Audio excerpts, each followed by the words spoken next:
Hello students, welcome to my channel stable class. आज की इस वीडियो में हम पढ़ेंगे जयशंकर प्रसाद जी का जीवन परिचय व साहित्यिक परिचय, जो कि बोर्ड एग्जाम के लिए बहुत इंपॉर्टेंट है। बोर्ड एग्जाम 2026 में 100% ये पूछा जाएगा। सबसे पहले हम पढ़ेंगे इनका जीवन परिचय, फिर पढ़ेंगे साहित्यिक परिचय और फिर इनकी कृतियों का उल्लेख करेंगे। आपके लिए बहुत रिसर्च करके बहुत आसान तरीके से जीवन परिचय, साहित्यिक परिचय को लेकर आए हैं। बहुत से स्टूडेंट्स का ये कंफ्यूजन रहता है कि हमें बोर्ड एग्जाम्स में केवल साहित्यिक परिचय पूछा जाता है, जीवन परिचय नहीं पूछा जाता। क्या हमें जीवन परिचय करना है या नहीं? चाहे संक्षिप्त में ही क्यों ना लिखें, लेकिन आपको जीवन परिचय करना है, क्योंकि बिना जीवन परिचय के कोई साहित्यिक परिचय नहीं होता। तो देखिए, सबसे पहले हम इनका जीवन परिचय देख लेते हैं जो संक्षिप्त में लिखा है। तो देखिए, सबसे पहले एक साइड में इस प्रकार से बॉक्स बना लेंगे और बॉक्स में इस प्रकार से लिखेंगे संक्षिप्त परिचय। पहले लिखेंगे नाम, पिता का नाम, जन्म, जन्म स्थान, भाषा, प्रमुख रचनाएं और उनके निधन। ठीक है, तो नाम में लिखेंगे जयशंकर प्रसाद, पिता का नाम देवी प्रसाद और सन 1889 ईस्वी में इनका जन्म हुआ और जन्म स्थान काशी में इनका जन्म हुआ था। और भाषा क्या है? संस्कृत निष्ठ खड़ी बोली है इनकी। और प्रमुख रचनाएं क्या है? कामायनी, आंसू, झरना, लहर आदि। तो इस प्रकार से इनकी ये प्रमुख रचना है। और अंत में लिखेंगे इनका निधन 1937 ईस्वी में हो गया था। ठीक है, तो इस प्रकार से ये संक्षिप्त में परिचय भी लिख सकते हैं और इसके बाद साहित्यिक परिचय लिख सकते हैं। तो बेस्ट ये रहेगा आप इस प्रकार से टेबल बनाकर भी लिखें और साइड में यहाँ पर विस्तृत में भी 2-4 लाइन इनके जीवन परिचय की लिख दें। मात्र 2 मिनट लगेंगे। तो देखिए, इनका जीवन परिचय इस प्रकार से लिखेंगे। जयशंकर प्रसाद का जन्म सन 1889 ईस्वी में काशी के एक प्रतिष्ठित वैश्य परिवार में हुआ था। यानी कि जयशंकर प्रसाद जी का जन्म कहां पर हुआ कि 1889 ईस्वी में, और कहां पर? काशी में। काशी के एक प्रतिष्ठित वैश्य परिवार में हुआ था। तो देखिए, प्रतिष्ठित का मीन्स है एक सम्मानित से, यानी कि इनका परिवार एक सम्मानित परिवार था। ठीक, तो जयशंकर प्रसाद जी का जन्म 1889 ईस्वी में काशी के एक प्रतिष्ठित वैश्य परिवार में हुआ था। इतना तो आपको याद होगा। उसके बाद नेक्स्ट लिखेंगे इनके माता पिता का नाम। तो लिखेंगे इनके पिता का नाम देवी प्रसाद तथा माता का नाम मुन्नी देवी था। क्लियर? इतना समझ में आ गया? तो इनके पिता का नाम देवी प्रसाद और माता का नाम मुन्नी देवी था। ठीक, उसके बाद लिखेंगे इनकी प्रारंभिक शिक्षा घर पर ही हुई। तो देखिए, जब ये छोटे थे तब इनके पिता की मृत्यु हो गई थी, जिसकी वजह से इन्हें स्कूली शिक्षा नहीं मिल पाई और इन्होंने अपने घर के स्वाध्याय से ही हिंदी, अंग्रेजी, उर्दू, फारसी, बांग्ला आदि भाषाओं का बहुत ही अच्छे तरीके से अध्ययन किया। तो आगे इसी प्रकार से लिखेंगे। तो देखिए, पहले लिखेंगे इनकी प्रारंभिक शिक्षा घर पर ही हुई और घर पर ही इन्होंने हिंदी, अंग्रेजी, संस्कृत, उर्दू, फारसी भाषा का गहन अध्ययन किया। यानी कि इन्होंने कई सारी भाषाओं का बहुत ही अच्छे तरीके से अध्ययन किया था। हिंदी, अंग्रेजी, संस्कृत, उर्दू, फारसी, यानी कि इन्होंने 5 भाषाओं का बहुत ही अच्छे तरीके से अध्ययन किया था। इनका शरीर क्षय रोग से जर्जर होता गया और अंत में इनकी मृत्यु सन 1937 ईस्वी को केवल 48 वर्ष की आयु में हो गई।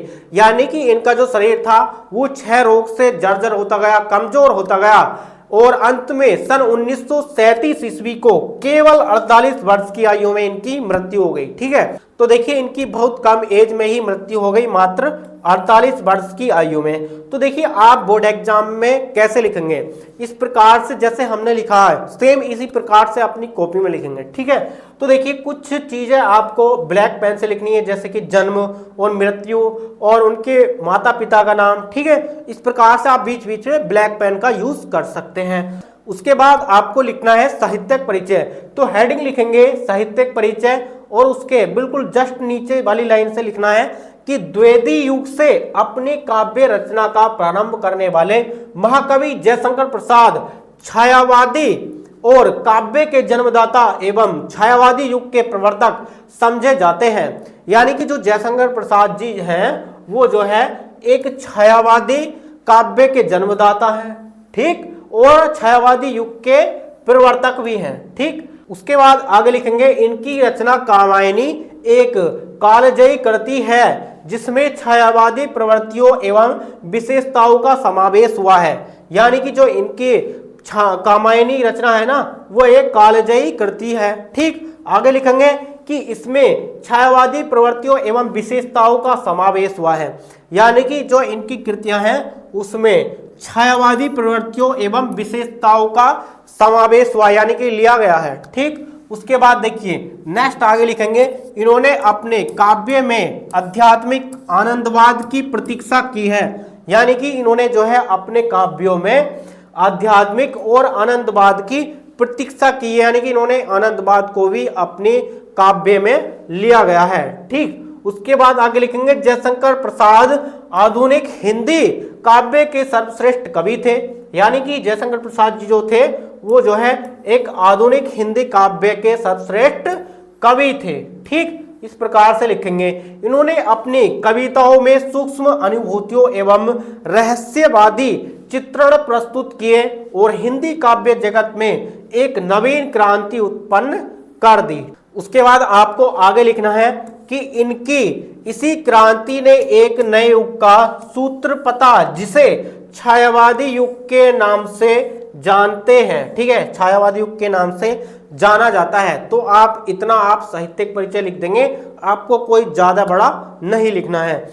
उसके बाद मेन है इनकी कृतियां, आपको 2 नंबर में इनकी कृतियां पूछी जाती हैं और 3 नंबर में इनका साहित्यिक परिचय पूछा जाता है। जितना हम ये करा रहे हैं, यदि आपने इस प्रकार से लिख दिया तो आपको 100% 5 नंबर मिल जाएंगे।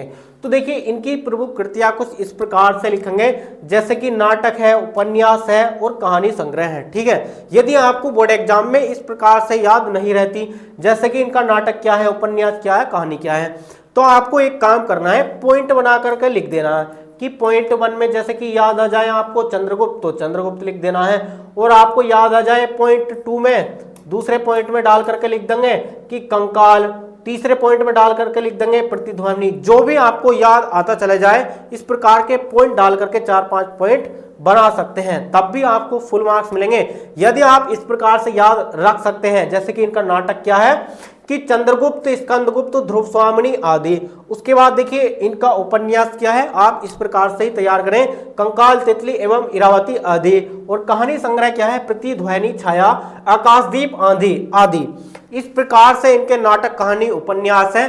आप यदि इस प्रकार से लिख देते हैं तब आपको 100% एकदम फुल मार्क्स मिल जाएंगे। तो देखिए यदि आप क्लास 12th की तैयारी कर रहे हैं और आपने अभी तक कोई तैयारी नहीं की है, तो हमारा एक दूसरा चैनल है NS UP बोर्ड 12th के नाम से, जिसमें इस प्रकार का लोगो देखने को मिलेगा। आप वहां पर एक बार विजिट जरूर करें, आपको फ्री में क्रैश कोर्स दिया जा रहा है सबसे बेस्ट टीचर के द्वारा। तो देखिए हमारा एक ऐप है स्टेबल क्लास, वहां पर भी आपको हमारे 2 बैच चल रहे हैं, शक्ति बैच और दूसरा क्रैश कोर्स। वहां पर आपको video lecture, PDF notes, PYQ, test series, आपको सब कुछ देखने को मिल जाएगी सबसे कम प्राइस में। तो डियर स्टूडेंट्स, ये वीडियो आपको कैसी लगी हमें कमेंट्स बॉक्स में कमेंट करके जरूर बताएं। और चलिए मिलते हैं नेक्स्ट वीडियो में नेक्स्ट टॉपिक के साथ, तब तक के लिए जय हिंद, वंदे मातरम।